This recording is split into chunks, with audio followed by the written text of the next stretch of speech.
Audience ஏன்னா இந்த light வந்து மேலைக்கு எங்களால உங்களுக்கு தெரியுது, உங்களே எங்களுக்கு தெரியுதுன்னா இன்னும் கொஞ்சம் லைட் இருந்தா நல்லா இருக்கு. யார் யார் எதிர்த்து பார்க்கலாம். கோபமா இருக்கீங்களா, மகிழ்ச்சியா இருக்கா, இருக்கா லைட்டா போடுங்க. அருமை, இதான் வேணும், இதான் எடுப்பாங்க. எதுக்காக அப்படின்னா பேச்சாளர்களுக்கு உங்களுடைய முகம்தான் கண்ணாடி. உங்களை பார்த்துதான் என்னால பேச முடியும். மிக்க மகிழ்ச்சி. இந்த ஒளிய உடனே வழங்கியவருக்கு நம்முடைய நல்ல வாழ்க்கைகளை கொண்டு கொடுக்கிறோம். துபாயில் நடைபெறுகின்ற இந்த அற்புதமான திருக்குறள் விழாவிலே என்னை ஒருவராக அழைத்து பேசுவதற்கான நல்ல வாய்ப்பை தந்திருக்கக்கூடிய நம்முடைய ஸ்கை ப்ளூ அதனுடைய நிறுவனர் தத்தோ மணிகண்டமூர்த்தி வேலாயுதம் ஐயா அவர்கள், அவர் பார்த்த போதே நான் மிக மகிழ்ந்தேன். அவர் சொல்ற போது திருக்குறள் நீங்க வந்து கொஞ்சம் எளிமையா சொல்லுங்க அப்படின்னு சொன்னார். இன்னைக்கு இருக்கிற தலைமுறைக்கு ஏற்றபடியா சொல்லுங்க. அப்பவே நான் ரொம்ப மகிழ்ச்சி அடைஞ்சேன். ஏன்னா அது அரியது, பெரியது, சிறந்தது, நல்லது, அப்புறம் அதுல என்ன கேட்டா அதை பத்தி எதுவும் தெரியாது. அது அரியது பெரியது அப்படி சொல்றீங்க, அதுல என்ன இருக்கு, அதை எளிமையாக சொல்ல வேண்டும் என்று சொன்னார். அந்த வேண்டுகோளுக்கு இறங்கி நான் சொல்லுகின்றேன். இங்கே இந்த அருமையான விழாவை தமிழகத்தில் இருப்பதை போலவே இவ்வளவு பிரம்மாண்டமான விழாவை இங்கே ஏற்பாடு செய்து தமிழகத்தில் மட்டுமல்லாமல்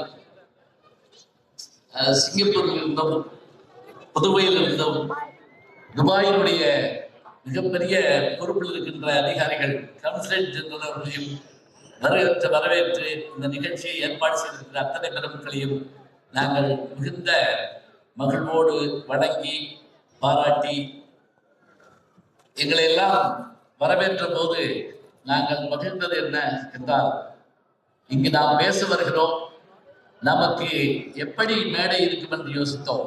ஆனால் நெகிழ வைத்தீர்கள். முதல் அந்த குழந்தைகள் வந்து இங்கே பல்வேறு கலை நிகழ்ச்சிகளை சொன்னதோடு வள்ளுவராகவும் ஒரு குழந்தை வந்தது, வாசுகியாகவும் ஒரு குழந்தை வந்தது. எனக்கு கவலை என்ன என்றால், அதை பார்க்க வள்ளுவருக்கு கொடுத்து வைக்கவில்லை என்ற ஒரு கவலை எனக்கு இருந்தது. அப்படியான ஒரு ஆச்சரியம்.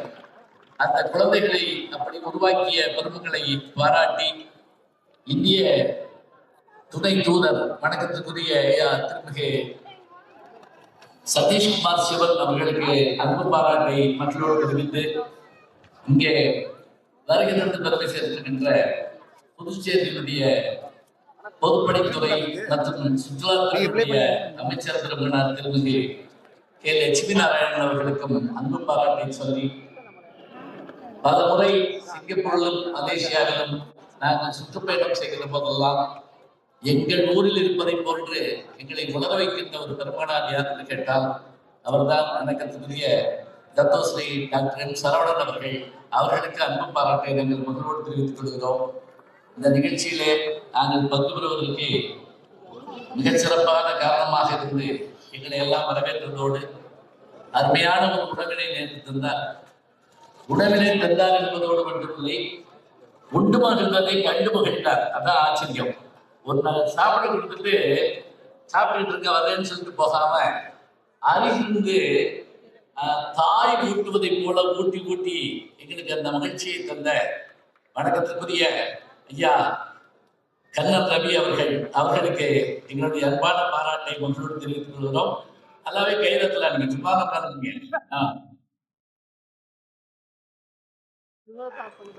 இந்த நிகழ்ச்சி அற்புதமாக தொகுத்து வழங்குகின்ற என்னுடைய இளவல் அவர் சொன்னார் பாருங்க, யார் இப்படி வந்து சொல்லுவாங்க, நீங்க எழுத புத்தகத்தை படிச்சு நான் இன்னைக்கு நல்லா இருக்கேன் அப்படின்னு சொன்னா அது சாதாரணம் இல்லை. ஏன்னா ஏன் முன்னாடியே ஏன் ஜோக்கு சொல்லிட்டு நீ கேட்டுக்க மாட்டேன் அப்படின்னு எனக்கு ஒருத்தர் யாரும் சொன்னாரு. நான் சொன்னேன், எப்படி கேட்டுருக்கா நீ சொல்லிட்டல அப்படின்னு சொன்னேன். நம்புறீங்களே இல்லையோ, 1991 நான் முதல்ல வாங்க சிரிக்கலாம்னு ஒரு கேசட் போட்டேன், ஸ்டாண்டப் காமெடி. 1000 கேசட் தாங்க போட்டேன். லட்சக்கணக்கில் இருந்துச்சு. உங்களுக்கு புரியல, அதவே போட்டுக்கிட்டான்.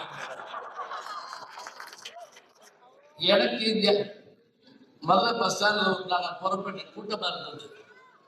ஒருத்தர் பேப்பர் வச்சு அது நிறைய கேசட் வந்து வச்சுக்கிட்டு இருந்தாங்க. நான் பார்த்தேன், இந்த கேசட் கிடைக்குமான்னு கேட்டேன். அதுல என் பேரை தப்பா எழுதி வச்சிருந்தாங்க.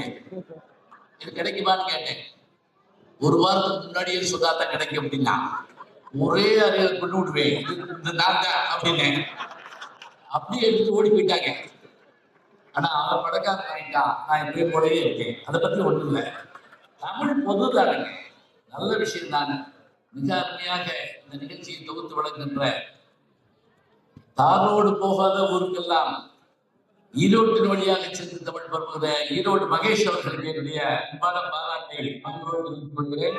எங்களுடைய பட்டிமன்றத்திலே மிகச்சிறப்பாக விஜய் டிவியில் பேசுகின்ற நல்ல நண்பர் பாராட்டுக்குரிய நம்முடைய ஈரோடு மகேஷ் அவர்கள், அவரோடு அவர் என்ன பந்து போடுறப்பையும் தயங்காம அடிச்சு சிறப்பா மகிழ்ச்சியா இருக்கின்ற தொகுப்பாளர் சாரா அவர்கள், அவங்க இங்க சொல்ற போது சிறு வயதிலிருந்து நான் உங்களுடைய பேச்சை கேட்டு சொன்ன உடனே எனக்கு வயசு எவ்வளவுன்னு பயந்து போனேன். நான் அவர்களுக்கு என்னுடைய பாராட்டை சொல்லி வந்திருக்கிற பெருமக்கள் அத்தனை பேரையும் மீண்டும் மீண்டும் ஒரு முறை வணங்கி, எனக்கு முன்பாக இங்கே திருக்குறளை அற்புதமாக பேசிய வந்திருக்கின்ற இரு பெருமக்கள், அதில் குறிப்பாக தேர்தல் விகித யூக வல்லுநர், நம்ம மகாபாரதெல்லாம் கேட்போம், சக்கர வியூகம் அப்படின்னு கேட்போம், கேள்விப்பட்டிருப்போம்.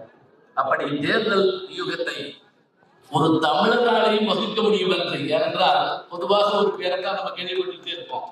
அவர் என்னங்க நாகரியா என்று வகுக்கக்கூடிய இவர் நம்முடைய பாத்தியுடைய அவர்களுக்கு அருமையான பாராட்டை அழகாக சொல்லி நல்ல சின்ன சின்ன கதைகள் மூலமாக எடுத்து சொன்னார். அவருக்கு என்னுடைய வாழ்த்தை சொல்லி, அடுத்து பேச வந்த வழக்கறிஞர், பேச்சாளர், நல்ல சிந்தனையாளர், திருக்குறளிலே அறிவு அச்சம் காக்கும் கருவி செல்வாக்கு முள்ளளிக்கலாக அறக்கிற அந்த திருக்குறள் எடுத்துக்கிட்டு, அறிவுதான் இந்த நூற்றாண்டுடைய பெரிய சொத்து, அதை ரொம்ப சிறப்பாக அவர்களுக்கே உரிய பாணியிலே கதைகள் மூலமாக, அது வெறும் கதையும் சொல்லக்கூடாது, உண்மை கதைகள் மூலமாக விளக்கி தந்த நம்முடைய வழக்கறிஞர் சுமதி அவர்களுக்கு அன்பு பாராட்டை சொல்லி, எங்களுடைய பேச்சின் பிறகு நான் பேசிய பிறகு பேச இருக்கின்ற என்னுடைய அன்பு சகோதரர், அவர் பேசுறப்ப நான் எப்படி கேட்டுக்கேன்னு சொன்னா, எங்க ஊர் சோழவந்தால ஒரு முறை அவர் பேசுறாரு. அப்படி பேசுற போது அந்த கூட்டத்துக்குள்ள போக முடியாம நான் தள்ளி நின்று கேட்டுட்டு இருக்கேன். அப்படி ஒரு சரளமான பேச்சு, அதுவும் இந்த நாஞ்சில் நாட்டுக்கே உரிய ஒரு பேச்சு. சரியான நபர் தேர்ந்தெடுத்துருக்கீங்க. ஏன்னா திருவள்ளுவர் நாஞ்சில் நாட்டில் பிறந்தவர் என்ற ஒரு வரலாறு இன்றைக்கு உண்டு. என்ன காரணம் கேட்டீங்கன்னா, திருக்குறள்ல வரக்கூடிய பல சொற்கள் அவர்கள் ஊரை சேர்ந்தவர்கள் இன்றைக்கு பயன்பாட்டில் இருக்குது. ஐயா வணக்கத்துக்குரிய நாஞ்சில் சம்பத் ஐயா அவர்களுக்கு என்னுடைய அன்பு பாராட்டை மகிழ்வோடு தெரிவித்து, வந்திருக்கக்கூடிய அத்தனை பேரையும் மீண்டும் வணங்கி, இந்த நிகழ்வுக்கு பிறகு தமிழிசையால் இன்னிசையால் உலகை மகிழ வைக்கின்ற நம்முடைய வணக்கத்திற்குரிய ஐயா, அழகான பாடலால் சுப்பிரமணியபுரம்னு ஒரு படம் தான். அது வரைக்கும் அவர் நம்ம தொலைக்காட்சியில் பார்த்துருப்போம், பேசியிருப்பாரு, எல்லாம் பார்த்துருப்போம். இவரை இசையமைச்சாரு அப்படின்னு கேட்டுட்டு இருந்தான். இவர் தான் இசையமைச்சாரு. இவ்வளவு அருமையா மதுரையை பற்றி சொல்லியிருக்காரு. நேற்றுதான் உண்மை தெரிஞ்சது. அவருடைய துணைவியாக மதுரைக்காரவங்க, அப்புறம் வேற மாதிரி போட முடியுமா? யோசிச்சு பாருங்க. மிகச்சிறப்பாக நம் மணக்க வந்த ஜேம்ஸ் வசந்தனையா அவர்கள், அவருடைய துணைவியார் அவர்கள், அவருடைய குழுவினர் அத்தனை பேரும் நிகழ்ச்சிகள் கலைக்கிறார்கள். அத்தனை பேருக்கு அன்பு பாராட்டை சொல்லி கொஞ்ச நேரம் நான் பேசுறேன். ஒன்றும் கவலைப்படாதீங்க, தமிழோதயாருக்கு கொடுத்துக்கமே அப்படின்னு ஒன்றும் பயம் வேண்டாம்.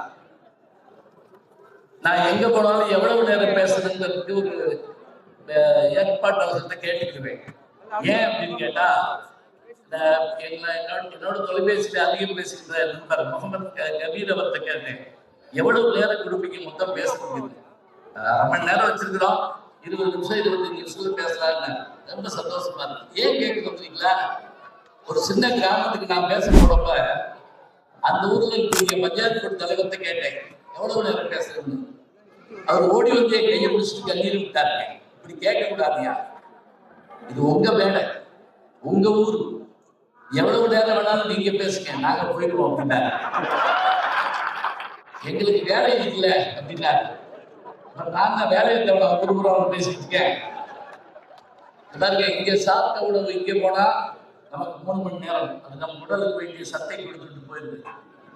ஆனா இங்க கேட்கிற செய்தி நம்ம மனதுக்குள்ளேயோ நம்முடைய அறிவுக்குள்ளேயோ போனா சாகிற வரைக்கும் வரக்கூடாதுங்க. இது நான் சொல்லல, திருவள்ளுவர் சொல்றார், செல்வத்துள் செல்வம்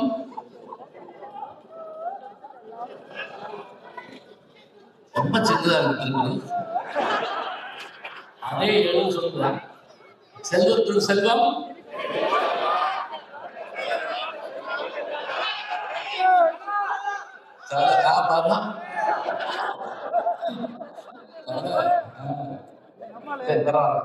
நீங்க எப்படி திருக்குறள் ஞாபகம் நான் பாராட்டுறேன். இது எப்படி கேட்க தெரியுமா, எனக்கு இந்த திருக்குறள் தெரியாத ஒரு சின்ன கிராமத்துல பேசுறப்ப செல்வத்துள் செல்வம் அப்படின்னு புறமா இந்த திருமதி செல்வம் அப்படின்னு இப்படி திருக்குறள் தரலாம். என்ன முதல்ல திருவள்ளுவரை பத்தி தெரிஞ்சுக்கிறாருன்னா பார்த்திபன் அவர்கள் சொன்னாங்க பார்த்தீங்களா, ஒரு ஆங்கிலேயர் எலிஸ் என்கின்ற துறை, அவர் முதல்ல அதை படிச்சு பார்த்துட்டு இப்படி அருமையான விஷயம் இருக்கா, அதை ஆங்கிலத்துல மொழிபெயர்க்கிறார், உலகம் புறம் கொண்டு போறார். அது சொன்னார் பாருங்க, அந்த தங்க நாணயம் வெளியிட்ட விஷயம். அது தவிர சென்னை முழுவதும் 7 கிணறு பகுதி போன்ற பகுதிகளில் கிணறுகளை உருவாக்கி, தண்ணி பஞ்சம் வந்த போது கிணறுகளை உருவாக்கி அதுல வான் சிறப்பு அதிகாரத்தை பதிவு பண்ணாருங்க. வான் சிறப்பு இன்னைக்கு இருக்குது சென்னையில. வான் சிறப்பு அதிகாரம் 2வது அதிகாரம் இருக்கு இல்லையா, ஆகாயத்திலிருந்து மழை பெய்யலன்னா என்ன ஆகும் அப்படிங்கிற விஷயத்த இன்னைக்கு 2000 வருஷத்துக்கு கழிச்சு நம்ம பேசுறது வேற. அன்னைக்கு சொல்லி வச்சத அந்த எலீஸ்வரை பதிவு பண்ணி வைத்தார்கள். வெளிநாட்டவர்கள் அவர்கள் வந்த வேலையை விட்டுவிட்டு திருக்குறளை படிக்க ஆரம்பித்தார்கள், மொழிபெயர்க்க ஆரம்பித்தார்கள். திருக்குறளுக்கு எத்தனை பேர் ஒரே தெரியுங்களா? இன்னைக்கு வரைக்கும் நம்ம 100 பேருக்கு மேல சொல்லலாம். கலைஞர் உரை உட்பட நாம் நிறைய சொல்லலாம். ஒரே ஒரு பெண்மணி திருக்குறளுக்கு உரை எழுதியிருக்காங்க. திருக்குறள் தீப அலங்காரம் தான் அதுக்கு பேரு. ரொம்ப நாளே எனக்கு அந்த புத்தகம் கிடைக்கல, இப்பதான் கிடைச்சது. அந்த திருக்குறள் தீப அலங்காரத்தை எழுதுங்க யாருன்னு கேட்டீங்கன்னா, அவங்க ஒரு மகாராணியார். அதான் பெரிய ஆச்சரியம். அவர்கள் மட்டும் அதை எழுதுக்கிறாங்க. அதுக்கு முன்னுரை விட்டவங்கள யாருன்னு கேட்டா ஊவே சாமிநாதையர் போன்றவர்கள் முன்னுரை விட்டுருக்காங்க.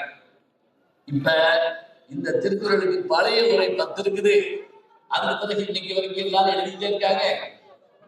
அப்படி என்னதான் இதுல எழுதி நம்ம கேட்கலாம். நீங்களே இப்படி யோசிச்சு பாருங்க, என் திருக்குறள் படிக்காம நாங்க சம்பாதிக்க முடியாதா? எங்களுக்கு எல்லாம் கிடைக்காதா? அப்படிலாம் இல்லைங்க, எல்லாம் கிடைக்கும். அனுபவிக்க தெரியணும், ஞாபகம் வச்சுக்கோங்க. அனுபவிக்க தெரிஞ்சாதான் வாழ்க்கை, இல்லையா அது வாழ்க்கையே கிடையாது. உதாரணமா சினிமா தேட்டர்ல படம் பார்த்துட்டு இருக்கோம், சோக காட்சி வந்து வச்சுக்கோங்க, நம்மளை அறியாம கண்ணு கலக்கும். பாதுகாப்பு பார்த்துட்டு இருக்கேன், அவர் அந்த கையில அப்படி இதை வச்சுக்கிட்டு அம்மம்மா தம்பி என்று நம்பின்னு பாடிட்டு இருக்காரு. அப்படியே கண்களுக்கு உட்கார்ந்துருக்கேன். தங்கை என்னும் இளையன்று தாய் வீடு வந்ததென்று என்னுடைய நாடகத்தில் காட்சி, அவள் கொண்டவனை திருந்து வந்து கோலம் ஒன்று நின்றதற்கு கண்டவனே இன்னொருவன் சாட்சி. இப்படி பாட்டு போய் எனக்கு கண்ணு கலங்கிட்டு இருக்கு.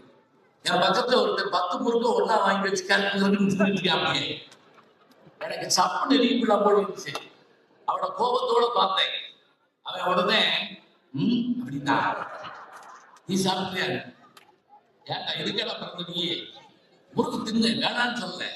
ஆனா இந்த 4 ருசி தவிர செவி, மனம், மூளை எல்லாம் இருக்குல்ல, அது அனுபவிக்க வேண்டாமா? வேணும் இல்லையா? கண்கள் 2வது அந்த பாட்டை அவங்க இசையமைச்சு பாடி சொன்ன போது அப்பதாங்க ஆராய்ச்சி பண்றாங்க. என்ன ராகம், யார் பாடணும், எப்படி தெரியுங்களா? பேச்சு என்பது என்ன என்றால் நாங்கள் பேசுவது இல்லைங்க. சார்லி சாப்ளின் ஊமை படங்களில் தான் நடித்தார். ஆனால் அந்த படத்தை பற்றி அத்தனை பேரும் பேசிக்கொண்டு சென்றார்கள். அதான் உண்மை. நம்ம பேசுறது பேச்சு இல்லை, நாங்க முடிச்ச பிறகு நீங்க பேசுறது இல்லை, அதான் பேச்சு. அப்படியான விஷயம். திருக்குறள் அப்படி எல்லோரும் இருந்தது.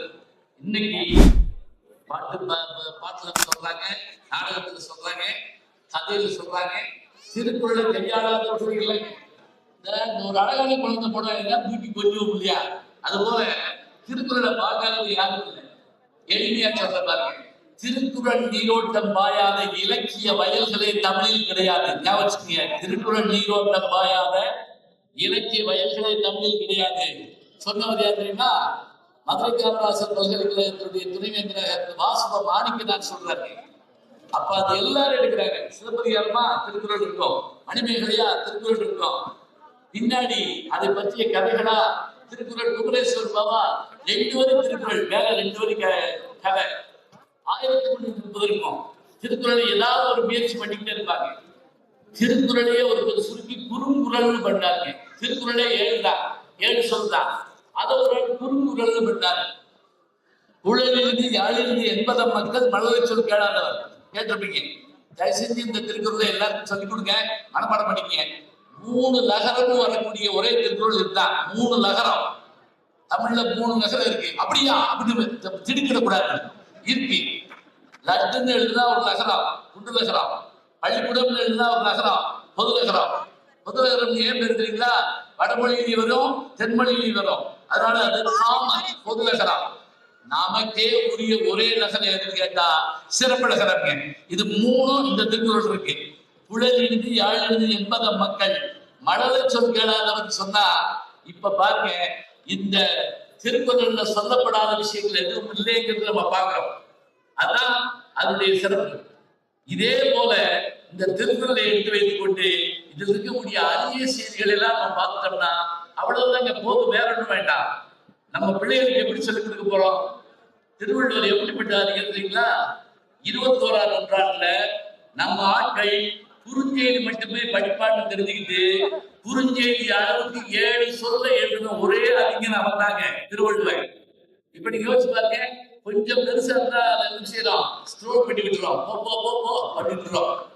இங்க அந்த 7 சொல்ல நீங்க தவிர்க்க முடியாது, அப்படியே கொண்டு வரணும். அப்ப குழல், யாழ், மற்றும் இருக்கக்கூடிய கருவிகள் இதை பற்றியதான் சொல்லலாம்னா அதை சொல்ல வேண்டும். திருக்குறள் இது மட்டும் சொல்கிறது. இன்னும் இதுல வரக்கூடிய விஷயங்களை நம்ம எடுத்து பார்த்தோம்னு சொன்னா 100 விஷயங்கள் சொல்லலாம். ஒவ்வொரு குறளிலும் ஒவ்வொரு செய்தி உண்டு. ஒரு அரசு கேட்டாலா, இப்ப இதெல்லாம் செவிவழி கதைகள் தான். திருக்குறள் எல்லாம் இருக்குன்னு சொல்றீங்க, அது பெரிய விஷயம் சொல்றீங்க. எங்க நான் கேட்கிற கேள்வி இப்ப சொல்லுங்க. மலையை காட்டிலும் பெரியது என்ன? மலை தான் பெருசு. கடலை காட்டிலும் பெரியது என்ன? கடல் தான் பெருசு. இந்த உலகத்தை காட்டிலும் பெரியது என்ன? உலகம் தான் பெருசு. இந்த 3 காட்டிலும் பெரியது என்னன்னு கேட்டா பதில் சொல்ல தெரியல. அப்ப அந்த மந்திரியுடைய மகன் சின்ன பையன் சொன்னானா, இந்த 3க்குமே விடை திருக்குறள் இருக்கு அப்படின்னா. என்னது? மலை பெருசா, அதை காட்டிலும் பெருசு உலகத்துக்கு இருக்கு. எப்படி என்றால் அது சாதாரண விஷயம் இல்லை. கடலை காட்டும் பெரியது என்றால் அதற்கும் செய்தி இருக்கிறது. நிலையை தெரியாத அடங்கிய தோற்றம் மலையிலும் ஆன பெருது முடிஞ்சு போச்சு.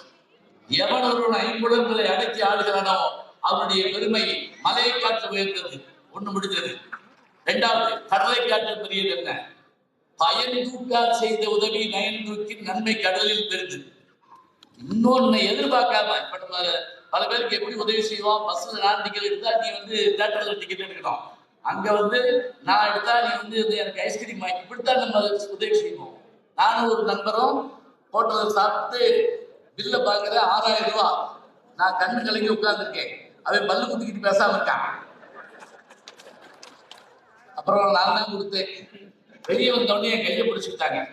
சும்மா பூராத்தையும் நீயே செலவு பண்ணிக்கிட்டு வீடை நான் வாங்குறேன் அப்படின்னா, இங்க 6000 ரூபாய் நான் செலவழிச்சிருக்கேன். இனிமேல் 1,000 ரூபாய்க்கு வீடா வாங்குறானா? பயன் தூக்கால் செய்த உதவி நயன் தூக்கி நன்மை கடலில் பெறுது அப்படின்னு என்ன அர்த்தம்? எவன் ஒருவன் பயன்பாட்டை எதிர்பாராமல் செய்கிறானோ அந்த உதவி அது எப்படிப்பட்டது? கடலை காற்று பெரியது. கடைசியா ஒன்று இருக்குதுங்க. அது என்ன தெரியுங்களா? இந்த உலகத்தை காற்று பெருசு என்ன? இன்னைக்கு சயின்ஸ்ல சொல்லிடுவோம், பூமி காற்று பெருசு வியாழன், அது காற்று பெருசு வெள்ளி, நெப்டியூன், அப்படி இப்படிமா. திருவள்ளுவர் சொல்லுங்க, காலத்தினால் செய்த நன்றி காலத்தினால் செய்த நன்றி சிறிதல் ஞாபகத்தின் மானம் பெறுகின்றார். நீ சரியான நேரத்தில் செய்யப்படுகின்ற உதவிக்கு ஈடாக இந்த உலகத்தையே தந்தால் கொடுக்க முடியாது. காலத்தினால் இப்ப அதுக்கு என்ன உதாரணம் நடந்ததுன்னா, சுமதி அவர்கள் சொன்ன மாதிரி சரியான நேரத்தில் செய்யக்கூடிய உதவிக்கு ரத்த தானம் செய்யற குருதி கொடை எப்ப செய்யணும்? அடிபட்ட உடனே செய்யணும். அப்பதானே நல்லா இருக்கும். அடுத்த வாரம் ஒரு விமானம் கேட்கலாமா? நீங்க பார்த்துருப்பீங்க, ஒரு மருத்துவர் சொன்னாரா, ஆக்சிடென்ட் ஆகி அடிபட்டு கொண்டு வந்த பார்த்து ஒரு மணி நேரம் முன்னாடி கொண்டு வந்திருந்தா நான் பிழைக்க வச்சிருப்பேன் அப்படின்னு இருக்காரு. அதுக்கு எல்லாம் திருப்பி சொன்னாங்க, ஆக்சிடென்ட் ஆகி அரை மணி நேரம் தாங்க ஆகுது அப்படின்னு இருக்காங்க. இது எப்படி ஒரு மணி நேரம் முன்னாடி ட்ரீட்மெண்ட் வருது? ஒருவேளை ஆக்சிடென்ட் ஆனாலா சொல்ல முடியுமா? இல்ல. ரத்த தானம் செய்யும் போது அடுத்த வாரம் அந்த சொல்லக்கூடாது. அப்ப தந்தாத்தான் அந்த உயிரை காப்பாற்றலாம். அப்ப இப்படிப்பட்ட விஷயங்கள் தான் அதுல இருக்குது. இத நம்ம பிள்ளைகளுக்கு நீங்க சொல்லி தரணும். எனக்கு ஒண்ணும் இல்லைங்க, தலைப்பு நான் கேட்ட போது நீங்க என்ன தலைப்புல பேசுறீங்கன்னு கேட்டாங்க. நான் ரொம்ப எளிமையா சொன்னேன், ஒண்ணும் இல்ல, திருக்குறள்ல ஒரு 10 உடைமைகள் இருக்கு. 10 நான் பயப்படாங்க, நான் 10 எல்லாம் பேச மாட்டேன். நான் அவ்வளவு கொடியவன் கிடையாது. ஏன்னா உயிர் இருக்க எனக்கு உண்டு. நான் வகுப்புல பார்த்திருக்கேன், சில பேர் கடியாரத்தை பார்ப்பாங்க, சில பேர் கலக்கி ஆட்டி பார்ப்பாங்க, போட்டுதான் போடலையா இருக்கு. அது மத்தியானம் 2 to 3 ஒரு வகுப்பு இருக்கும், செத்து கூட போலாமான்னு யோசிப்பாங்க. ஒருத்தர் 2 மணி நேரம் கடியாரத்தை பார்த்துட்டு அப்புறம் காலத்தில் பார்த்துருக்கேன், போன மாசம் வந்தாரா இந்த மாசம் வந்தாரா, அவ்வளவு யோசனையா இருக்கும். அதனால சுருக்க 10 உடைமைகள்னா நீங்க அந்த 10 சொல்ல போறது இல்லை. என்ன அந்த 10 உடைமைகள்? உடைமைன்னா நமக்கு சொந்தம் நமக்கு தெரியுங்க. அந்த சொந்தமான விஷயத்தை நாம் எப்படி எடுத்து சொல்ல போகிறோம் தான் முக்கியம். உதாரணமா இப்படி வச்சுக்கங்களேன், அடக்கமுடைமை இன்னைக்கு இருக்கக்கூடிய தலைமுறைக்கு வேண்டியது என்ன? அடக்கமுடைமை. அடுத்ததாக அருளுடைமை, அறிவுடைமை, அன்புடைமை. பாருங்க, ஒவ்வொன்றுக்கும் 10 குரல் இருக்கு. அதுக்கு மேல ஊக்கமுடைமை, ஒழுக்கமுடைமை, இன்னும் நாணமுடைமை, பண்புடைமை, தொலைவுடைமை. புரிஞ்சு போச்சு, அவ்வளவுதான். உடனே நீங்க கைதட்டி போயிட்டு சொல்லக்கூடாது. இப்ப தலைப்பு சொல்லியிருக்கேன், எல்லாத்துக்குள்ளும் போக மாட்டேன், என்ன வேணுமோ போதுங்க. இந்த 10 உடைமைகள் எல்லாம் சாதாரண வச்சுக்கலாம். அடக்கம் அமரருள் வைக்கும், அடங்காமை ஆவருள் வைத்து விடுங்க. நீ அடங்கி இருந்தனா அதுக்காக சிறப்பு இந்த உலகத்துல என்ன இருக்க போகுது? அதை வேற ஒண்ணுமே வேண்டியதில்லை, ஒரே வார்த்தை சொல்றது. அதே போல அந்த அன்புடைமைங்கிற போது எப்படி சொல்லலாம்? என்பிலவனை வெயில் போல காயுமே, அன்பிலவனை அறம். இப்ப நம்ம திருக்குறள் சொல்றப்ப புரியலேன்னு சொல்லிடக்கூடாது. நான் ஒரு தடவை ஒரு தமிழ் எக்ஸிபிஷன்ல போய் பார்த்தேங்க. தமிழுக்கான ஒரு பொருட்காட்சி மாதிரி வச்சிருந்தாங்க. ஒரு அப்பாவும் பையனும் போறாங்க. போறப்ப அப்பா வந்து அந்த குழந்தை கேட்குது, இது என்னப்பா, இது திருக்குறள் பத்தி சொல்லி கொடுப்பாங்கப்பா. அவர் சொல்றாரு. அந்த குழந்தை போய் என்ன எப்படி ஒரு டிவியை போடுறாங்க, தொட்ட உடனே இந்த திருக்குறள் வருது, என்பில் அதனை வெயில் போல காயுமே, அன்பில் அதனை அறம். பிள்ளைக்கு புரியல. உடனே அதுல வாய்ஸ் வருதுங்க, எலும்பில்லாத உயிர் கூட்டங்களை சூரியன் வருத்துவது போல அன்பில்லாத உயிர் கூட்டங்களை அறக்கடவுள் வருத்துவான். புரியல. பிள்ளைக்கு எலும்பில்லாத உயிர் கூட்டம் என்ன தெரியும்? அடுத்து அனிமேஷனை காட்டுறாங்க, ஒரு சின்ன புழு எடுத்து சூரிய வெளிச்சத்தை வச்சோம்னா அது சுருங்கி போகுதுங்க, சுருங்கி இறந்துருது. பாத்தியா, இதுக்கு இது எலும்பில்லாதது, இது சூரியன் வருத்துவதை போல அன்பில்லாவிட்டால் அறக்கடவுள் நம்மை வருத்துவார். அவ்வளவுதாங்க. நான் இதுல சன் தொலைக்காட்சியில குழந்தைகளுக்காக சுட்டி டிவியில நான் பேசிட்டு வந்தேன். குழந்தைகளுக்கு திருக்குறள் சொல்லிக் கொடுக்குறது. அப்படி சொல்லிக் கொடுக்குறப்ப என் முன்னாடி யாரும் இருக்க மாட்டாங்க. ஆனா கார்ட்டூன் கேரக்டர்லாம் வச்சு அதுக்கு நான் சொல்லிக் கொடுப்பேன். இன்னா செய்தாரை ஒருத்தல் அவர் தானே நன்னயம் செய்து விடார். உடனே ஒரு சின்ன மான்குட்டி என்கிட்ட கேட்கும், இன்னான்னா என்ன அப்படிங்கும். இன்னான்னா துன்பம். முதல் தெரிஞ்சுக்கணும்.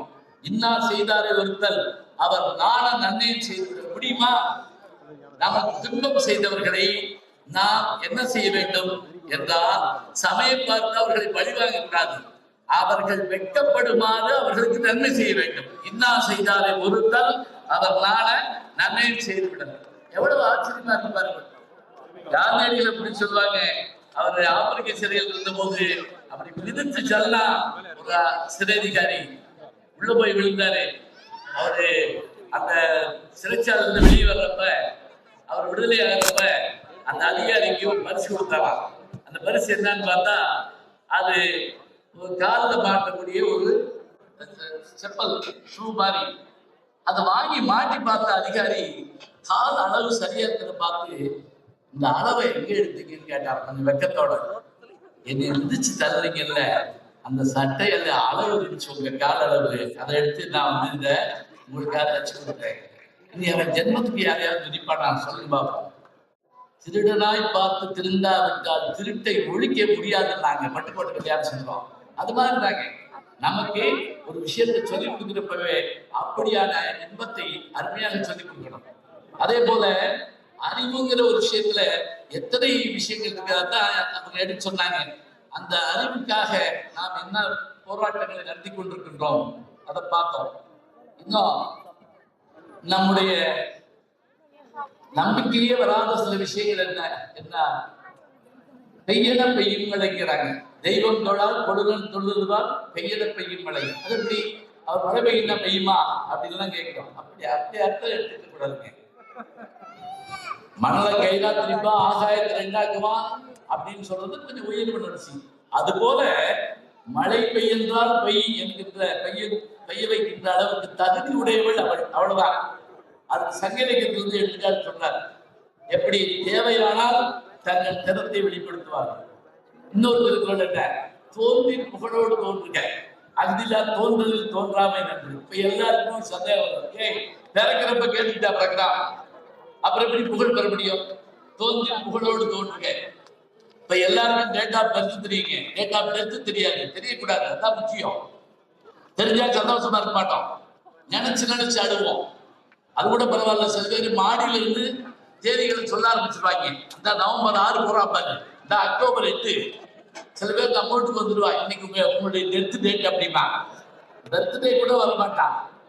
நாம கேட்டுக்கிட்டு வர்றதுல சொல்லிட்டு போறது இல்லை. இதுதான் நம்முடைய வாழ்க்கை.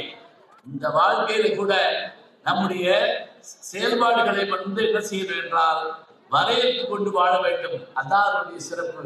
திருவள்ளுவர் வருஷப்பட்டு சொல்றாங்க, தோன்றின் புகழோடு தோன்றுகிறதா எப்படி அப்படின்னா, ஒரு செயலில் ஈடுபடுவதற்கு முன்பாக அதில் புகழ் கிடைக்கும் என்றால் நீ ஈடுபடு, இல்லாவிட்டால் ஈடுபடாது. அவ்வளவுதாங்க.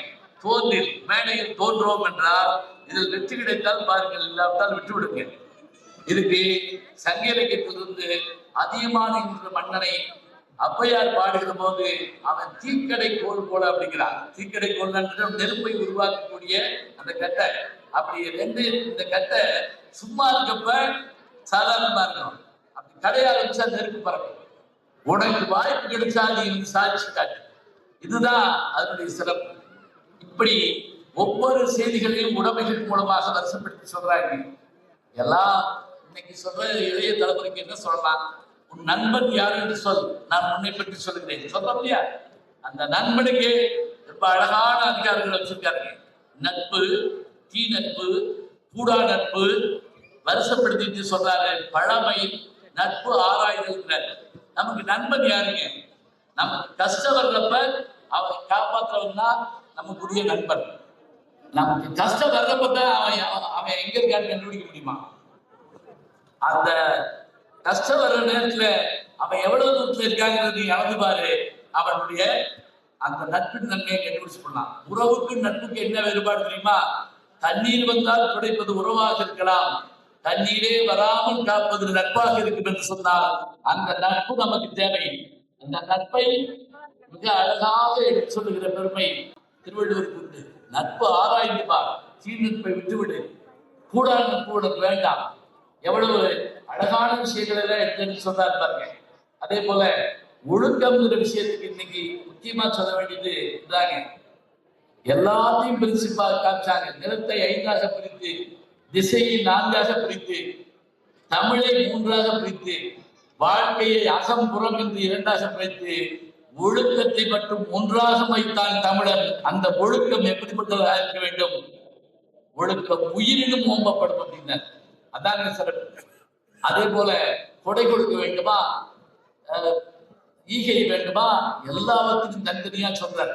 நான் நிறைய செய்வதற்கு போல இப்படி சொல்றேன். எப்படி பொறையோட ஒரு அதிகாரம் இருக்குங்க. அது என்ன தெரியுமா? பொறுத்து போதல்கிறாங்க. அகழ்வாரை தாங்கும் நிலம் போல அப்படிங்கிறாங்க. நிலத்து மேலேயே நின்று நிலத்தை விட்டா கூட வெட்டவனை தாங்கக்கூடிய தன்மை உள்ளது நிலம். மகனே, நீ அது போல இருக்க பழகிக்கொள். இந்த ஒரு வார்த்தையே நமக்கு எவ்வளவு பெரிய பெருமையை திருப்பாருங்க. சரி, இப்ப ஜோக் சொல்றோம், மற்றவங்களை காயப்படுத்தி சொல்லலாமா? சொல்லவே கூடாது. திருவள்ளுவர் நகையுள்ளும் இன்னாங்கிறாரு. நகையுள்ளும் இன்னாங்க தெரியுமா? 10 பேர் நிற்கிற இடத்துல ஒரு நகைச்சுவை சொன்னா 9 பேர் சிரிச்சு ஒருத்தர் வருத்தப்பட்டா அந்த வருத்தம் அவரை சாரும் அப்படின்னு ஜோக் சொல்லாரு. இன்னொன்னு என்ன தெரியுமா?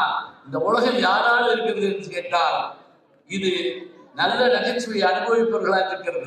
நகல் வல்லர் அல்லாருக்கு மாயிரி ஞானம் பகலில் பார்ப்பட்டன்று இருகிறார். சிரிப்பவர்களுக்கே உலகம் ஒளிமயமா இருக்கு. சிரிக்க தெரியுமான்னு தெரியணும். நான் ரொம்ப தூரம் பயணம் பண்ணி ஒரு கிராமத்துக்கு பேச போயிருந்தேன். மதுரையில இருந்து ஒரு 150 கிலோமீட்டர் போயிருந்தேன். பஸ்ல போய், கார்ல போய், 2 வீலர்ல போய், நடந்து போய் அந்த ஊருக்கு போயிட்டேன். நான் சொல்றது ஒரு 40 வருஷம் முதல்ல. பெருங்கூட்டம் உட்கார்ந்துருக்கு, என்னன்னு தெரியாம. அதுல நான் ஜோக் சொன்ன உடனே ஒரு 10 பெண்கள் சிரிச்சாங்க. ஒரு கிளம்பி படார்னு எழுந்திரிச்சு கூட்டத்தை ஒரு வார்வை என்னையும் ஒரு வார்வை பார்த்துட்டு கூட்டத்துல சொல்லுது, ஐயா பேசிட்டு இருக்காரு, என்ன உங்களுக்கு சிரிப்பு விட்டுருக்கு? நீங்க பேசுறியா? எவ்வளவு சிரிக்காம நான் பார்த்துக்கிறேன். திருவள்ளுவர் சொன்னாரு, எப்பா அப்படிலாம் சிரிக்காம இருக்கிறாங்க. ஏனென்றால் அந்த சிரிப்பு மட்டும் இல்லைன்னா உனக்கு பகல் ராத்திரியா மாறிப்பா. நீ சிரிச்சு பாரு, எத்தனை விஷயங்கள் இருக்கு பாருங்க. திருக்குறளை 1ல இருந்து கடைசி வரைக்கும் வருஷப்படி சொல்லிக்கிட்டே போனாங்க. எனக்கு தெரிஞ்ச இந்த 10 உடைமைகள்ல சில குறள்கள் உங்களுக்கு சொல்லியிருக்கேன். இன்னைக்கு இது பொருந்தி வருமானு சில சமயத்துல கேட்கிறோம். அது என்னைக்கா இருந்தாலும் பொருந்தி வருங்க. அதுதான் அதனுடைய திருக்குறளுக்கு பெரிய சிறப்பு. இன்னொரு ஆச்சரியம் என்ன அப்படின்னு கேட்டா, அருளுடைமைன்னு ஒண்ணு சொல்றாரு. அதே போல ஊக்கமுடைமை, மோட்டிவேஷன் ஸ்பீச் எல்லாம் நீங்க பேசுறதுல அதுல ஊக்கமுடைமை பற்றி சொல்றாரு. ஆக்க மதர்வினாய் செல்லும் அசிங்களா ஊக்கமுடையான விளைகிறார். எல்லாவற்றும் காட்டலாம். தெய்வத்தால் ஆகாத முயற்சி மெய்நிறுத்த கூடியிருந்தா நீ என்ன தெய்வம் செய்யும், இருந்தாலும் நீ முயற்சி பண்ணாதான் வேணும். அதை விடாம உன்னுடைய கையில வச்சுக்கன்னு சொல்றாரு. இந்த நூற்றாண்டுக்கான விஷயம் என்னங்க? எல்லா நூற்றாண்டுக்கு இது பொருந்தி வரும், நமக்கு தெரியும். இதுக்கு ஒரே இடத்துல பரிமையாளர்களுடைய உரையை நீங்க படிச்சு பாத்தீங்கன்னா, திருவள்ளுவருக்கு இணையான அறிவாளி 1000 ஆண்டுகள் கழிச்சு வந்தவர். ஒவ்வொரு குரலையும் பிரிச்சு அப்படியே ஒர்க் ஷாப் ஒர்க் பண்ற மாதிரி சொல்லுவாரு. தானம் தவறு வேண்டும் கங்கா உலகம் வானம் வழங்காதுன்னு சொன்னா, அந்த தானம்னா என்ன? கொடுக்கிறது. அந்த கொடுக்கிறப்ப எப்படி கொடுக்கணும் அப்படின்னா, உழைப்பின் மிகுதியால் வந்த பொருளை தக்காருக்கு உவகை மேலைத்தால் தருதல். சந்தோஷமா உட்காந்துருக்கீங்க, ஒண்ணுமே புரியல. அதனால அது என்ன அர்த்தம்? இப்ப எனக்கு பென்ஷன் தருதுன்னு வச்சுக்கேன், அது எனக்கு சம்பளம். நான் பேச வந்தா எனக்கு கூட கிடைக்குமா? அப்ப உழைப்பின் மிகுதியால் வந்த பொருளை தக்காருக்கு, சரியான நபர்களுக்கு நான் மகிழ்ச்சியோடு எடுத்தரணும். சில பேர் கொடுக்கிற போய் சொல்லி இனிமே நீங்க வரக்கூடாது, சரியா? என் நம்பர் உங்களுக்கு எப்படி கிடைச்சு அப்படி கேட்கக்கூடாது. உவகை மேலிட்டால் தக்காருக்கு தருவதுதான் தானம். இதை எழுதியாரு பரிமையாளர் எழுதுறாரு. சரி, முடிச்சிருவோம். நான் இப்ப டிஎஸ்பின்னு ஒரு படம் நடிச்சுட்டு இருந்தாங்க. அந்த படத்துல எங்கூட கதாநாயகி அந்த பொண்ணுக்கு தான் அப்பா நான் பழக்கப்படி இருந்தான். அதேமா தமிழ் படத்துல கூட ஒரு 10-15 ஆண்டுகளா வாரம் அப்பா ஆகுறது நான் தான். ஒண்ணு சின்ன தெரியல அல்லது பெரிய தெரியல, ஏதாவது வந்துகிட்டே இருக்கும். இப்ப கூட என் பொண்ணுங்க பேஸ்புக்ல எழுதியிருக்காங்க. அர்ச்சனா கார்த்திகேயன் அவங்க சென்னையில் இருக்காங்க. ஒரு அம்மா திடீர்னு கூட்டிக்கிட்டு இருக்க அம்மா வந்து கேட்டுச்சு, அப்பா வராது அப்பா இந்த வாரம் அப்படின்னு கேட்டிருக்காங்க. எங்க மகன் சொல்லிருக்காங்க, அப்பா இந்த வாரம் வரல, அடுத்த மாசம் வருவாரு. என்னப்பா சொல்ற? ஆனந்தி எங்க கஷ்டப்பட்டு இருக்கா, அவர் என்ன செய்யறாரு? போய் ஒண்ணு வர சொல்லு. என் பொண்ணுக்கு ரொம்ப நேரம் புரியல. அது சொல்லிச்சா, ஆனந்தி அப்பாவுடைய மகதான நீ அப்படின்னு கேட்டு, ஆனந்தி அப்பாவோட மகதான நீ? எங்க அப்பா தான் ஆனந்தி, நிறுத்து. அதுக்கு அவ்வளவு கோவம் வருது. இது எதுக்கு சொல்றது தெரியுங்களா? சின்ன விஷயத்த சொன்னா கூட கேட்டு புரிஞ்சுக்கணும். இந்த படம் பாண்டிச்சேரியில் எடுத்தாங்க. பார்த்து இரவு முழுக்க ஷூட் பண்ணிட்டு இருக்காங்க. அப்ப அதனுடைய கதாநாயகன் இருந்துச்சு விஜய் சேதுபதி. எங்க திடீர்னு இறங்கி வந்து ஒரு கேள்வி கேட்டாங்க. மணி 2 மணி ராத்திரி. ஐயா, நான் இது வரைக்கும் கேட்காத திருக்குறள் சொல்லணும். எங்க சொல்லு பார்ப்போம். கேட்காத திருக்குறள் நான் எல்லோவா முடியும்னு கேட்டேன். இல்ல, நீ வடிகாகிற எழுத்தெல்லாம் கர்த்தர் ஆளாய பயிர்கள் அப்படின்னு சொல்லக்கூடாது. கேட்காத குரல் சொல்லுங்க அப்படின்னா, கேட்காத குரல் தானே சொல்றேன். நம்ம உடம்புலயே உடைக்க முடியாத எலும்பு ஒண்ணு இருக்கு தெரியுமா அப்படின்னு கேட்டேன். எது அப்படின்னு யோசிச்சாரு. அதுதான் அப்படின்னேன். இந்த இடத்துல தாடை எலும்பு. இது இருக்கிறதுலே வலுவான எலும்பு இதுதானா. இந்த எலும்பை உடைச்சாதான் சில பேர் எழுதி கொடுப்பாங்க. யாரு சொல்றாருன்னா, பண்புடைமை, அன்புடைமை, குறைவுடைமை சொன்ன திருவள்ளுவர் சொல்றாரு. எச்சிக்கையில காக்கா ஓட்டாத சில கஞ்ச பையன் இருக்கான். ஒருத்தர போய் இந்த ஏதாவது கேட்கப்படும்னு வச்சுக்க, அப்படியே அரண்டு போயிடுவானா. வாசல்ல சேர் போட்டு உட்கார்ந்து இருக்கான். அந்த பக்கமா வந்து ஒரு பிச்சைக்காரன், ஐயா சோறு கொடுக்குன்னா, சோறு இல்ல போ, ஒரு கிழிஞ்ச வெட்டி கொடுங்க, கிடையாது, ஒரு ரூபா இருந்தா கொடுங்க, இல்ல இப்போ வாங்கியா பிச்சை எடுப்போம் அப்படின்னு இருக்காங்க. இங்க கேட்கிற எதுவுமே ஒண்ணு கிடையாது. நீ எதுக்கு அப்படி சொல்ற? அப்ப இங்க பாருங்க, இந்த மாதிரி ஒரு குரல் சொல்றாரு. இந்த எலும்பு இருக்குல்ல, இந்த எலும்பு உடைக்கிற மாதிரி ஒரு வேலை பார்த்தேன்னா கொடுக்காதவன் கூட கொடுப்பான்.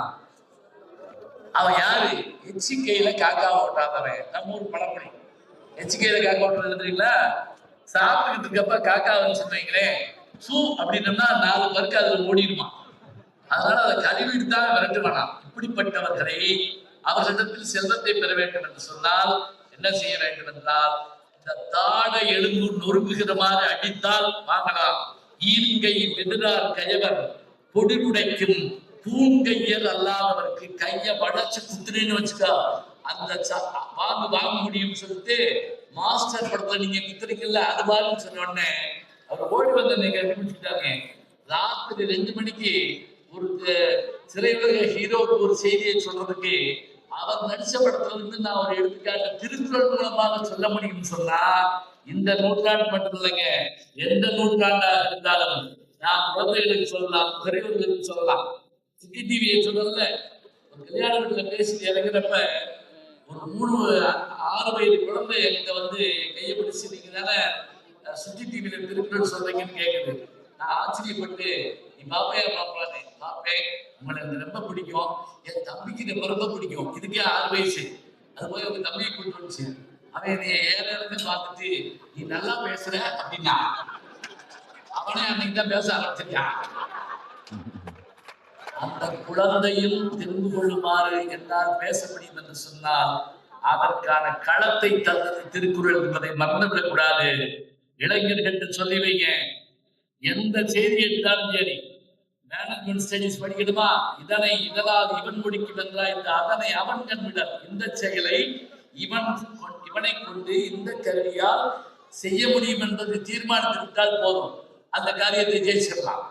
மாற்றி மந்திரம் செய்யக்கூடாது. இதனை இந்த செயலை இதனால் இந்த கருவி கொண்டு இவன் முடிக்கும் 10 பேர்ல இவனால் செய்ய முடியும் என்று அறிந்து அதனை அந்த செயலை அவன் கண்விடல், அவன் விட்டுட்டு விளைக்கும்.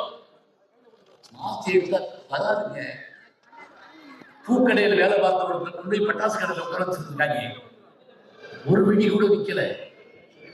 ஏன் தெரியுமா? 10 நிமிஷத்துக்கு கூட தண்ணி தெளிச்சுக்கிட்டே இருந்திருக்கான். பழக்க தோஷம். இவனை மாற்றி உட்கார வச்சா என்ன இது பாருங்க. சொல்றாரு மந்திரியா, சொல்றாரு துணை எழுத்து நிறைய போட்டு எழுதுமா, எழுதுவார். யாசாபார் ஆயிரம் நாசாக்க காவாத்தான் சோதாபுரம் சொல்லிப்பட்டு 11 துணை எழுத்து. துணை எழுத்து இல்லாம எழுதணுமா, எழுதுவாரு. கற்க கசந்ததை கற்பவை கற்ற இருக்காது. என்ன அர்த்தம்? டேய், படிச்சவனுக்கு இறந்தோனே வேணும்டா, உன் காலே போகுதுடா, உனக்கு தொடக்கால் வேண்டாண்டா. இது அந்த திருக்குறள்ல வரக்கூடிய இன்னொரு வார்த்தை. இதெல்லாம் தெரிஞ்ச விஷயம் நீங்க நினைக்க வேண்டாங்க. தெரிந்ததாக இருந்தாலும் திரும்ப சொல்வதற்காகத்தான் நாம் மீண்டும் மீண்டும் படிக்கிறோம். காலையில சாப்பிட்ட மத்தியானம் ஏன் பசிக்குன்னு கேட்கலாமா? இல்ல, பசி என்பது பிடி போன்றது. அதனால் நாம் திரும்ப திரும்ப திரும்ப படிக்க வேண்டும், கேட்க வேண்டும், பாட வேண்டும், ரசிக்க வேண்டும். திருக்குறள் விழா அதனை சாதித்து காட்டியிருக்கிறது. வாய்ப்பு கொடுத்தவர்களை வணங்கி விடைபெறுகிறேன். நன்றி, வணக்கம்.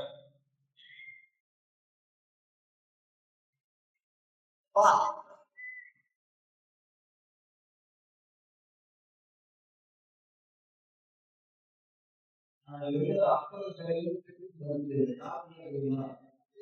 தமிழ் கட்சிக்கு